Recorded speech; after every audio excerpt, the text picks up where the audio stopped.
Dan Assalamualaikum warahmatullahi wabarakatuh. Welcome back to Kajian Online Daily. Kali ini kita akan melakukan pembahasan yang sangat-sangat kompleks dengan isu yang saat ini terjadi.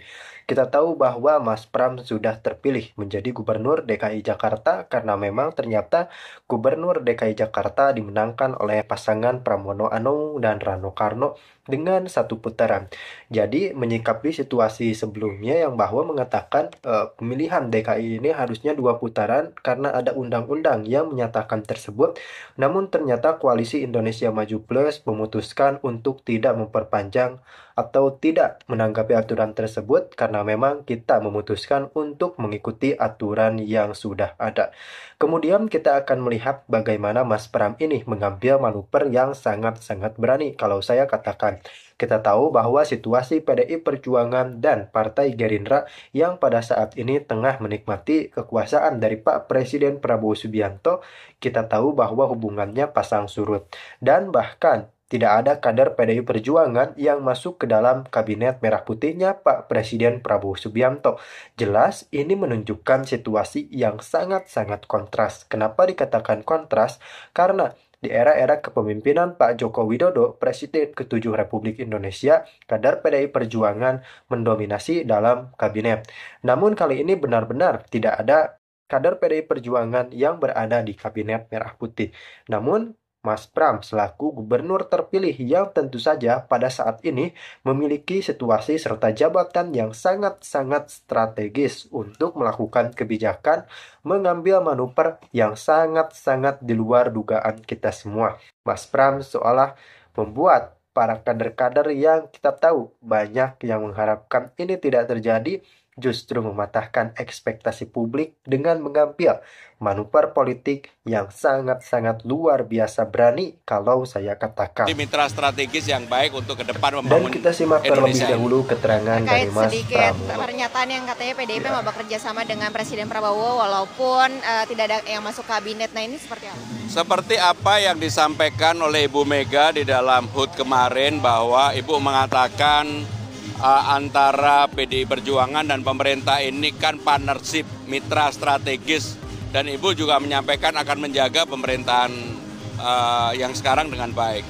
Sehingga dengan demikian, walaupun posisinya tidak di dalam kabinet secara langsung, tetapi pasti akan menjadi mitra strategis yang baik untuk ke depan membangun Indonesia ini. Ya, tapi apakah tetap di oposisi atau bagaimana?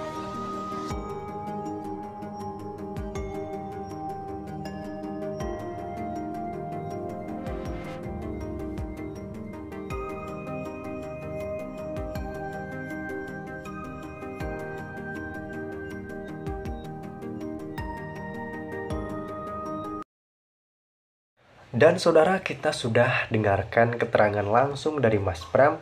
Wah, luar biasa ya, Mas Pram mengatakan bahwa PDI Perjuangan akan menjadi mitra strategis untuk kepemimpinan Presiden Prabowo Subianto.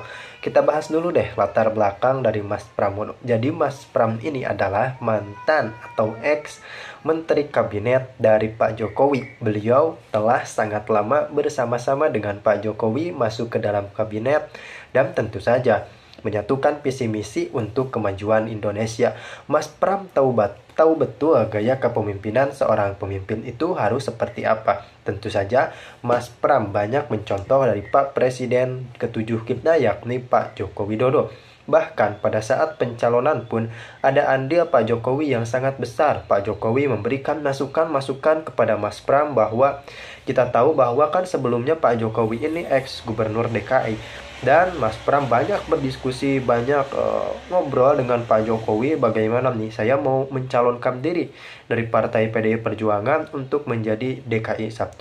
Pak Jokowi mendukung pada saat itu. Pak Jokowi mengatakan, ayo Mas Pram maju, kita harus Anda benar-benar memiliki kredibilitas yang pantas untuk DKI.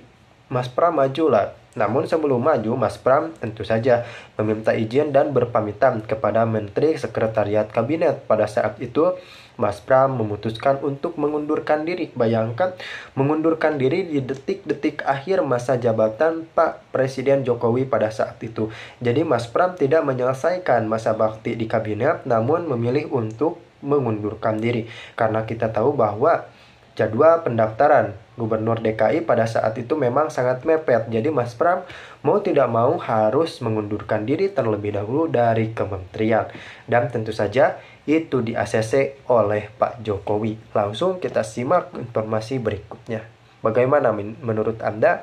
Apakah Anda setuju dengan Mas Pram, dengan langkah politiknya Mas Pram, atau justru tidak? Silahkan tuangkan di kolom komentar. Bulan Maret, saya akan keliling lagi ke daerah-daerah yang memang pada waktu itu secara politik saya berjanji. Karena saya tidak mau apa yang saya janjikan itu tidak saya penuhi, terutama hal yang berkaitan dengan Kartu Jakarta Pintar, Jakarta Sehat, lansia, difabel, persoalan Kampung Bayam, Tanah Merah, akuarium, dan berbagai persoalan yang ada di lapangan. Sehingga dengan demikian saya betul-betul ingin menata Jakarta dari bawah. Dan itu akan saya lakukan dan mudah-mudahan problem yang paling banyak dikeluhkan adalah tentang Kartu Jakarta Pintar. Itu akan kita tata kembali termasuk KJMU untuk mahasiswa unggul sehingga Jakarta dengan APBD 91 triliun betul-betul bisa memberikan manfaat bagi warganya. Dan saya juga akan memprioritaskan seperti yang saya sampaikan untuk taman yang selama ini hanya buka sampai dengan jam 6 sore. Akan kami beberapa taman yang utama, yang besar akan kami buka 24 jam dan kami akan benahi dengan baik. Termasuk Monas nggak Mas? Ada ini juga suara tentang sekolah swasta gratis Mas, jumlah itu diminta untuk jadi fokusnya Mas Pram. Ya, jadi saya sudah berkoordinasi dengan DPRD dan mereka memang secara prinsip menyetujui itu. Sekolah gratis tidak hanya bagi negeri tetapi juga bagi swasta, termasuk program memperkuat program makan bergizi yang dicanangkan oleh Presiden Prabowo. Kami akan membuat program yang namanya sarapan pagi untuk siswa dan mudah-mudahan ini akan membuat warga Jakarta terutama para siswanya nggak perlu lagi mikirin urusan makan. Kalau mekanismenya berarti itu disesuaikan? Enggak, kami mekanismenya tentunya berbeda karena betul-betul sekolah mempunyai kemandirian.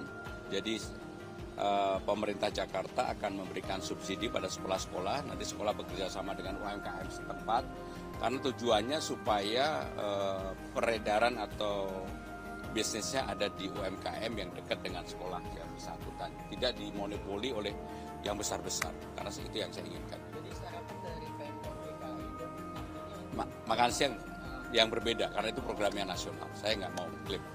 kemarin disampaikan sama Menteri PKP kalau soal makanan ini di sekolah yang pada mahasiswa. Kalau Anda sendiri melihat program ini seperti apa? Dan sampaikan Anda punya program sendiri untuk melihat kalau punya di Jakarta. Nah, kira-kira untuk Anda sendiri melihat rencana seperti ini. Tanyakan ke menterinya. Sedikit Mas Pram soal yang taman tadi, termasuk salah satunya yang akan dibuka sampai lebih sore lagi itu Monas kah Mas Pram? Enggak, beberapa taman misalnya lah taman yang ada di Tebet. Itu yang saya alami sendiri pada waktu itu, saya selagi sosialisasi jam 5:30 sudah disuruh berhenti, tutup. Padahal itu kan taman yang bisa orang setelah pulang kerja, mereka melakukan healing di sana, mereka bisa bersilaturahmi, menerima tamu di sana. Pokoknya intinya akan kami buat menjadi menarik. Nah ini ada yang baru viral juga Mas Pram, mungkin memang belum mungkin nanti yang akan jadi perhatian Mas Pram juga. Ini ada di Taman Literasi itu banyak pungutan yang dilakukan oleh pemuda Pancasila Mas Pram. Nah terkait pungutan. Pokoknya pungutan liar pada siapapun tentunya akan kami lakukan. Ya sekolah yang ada.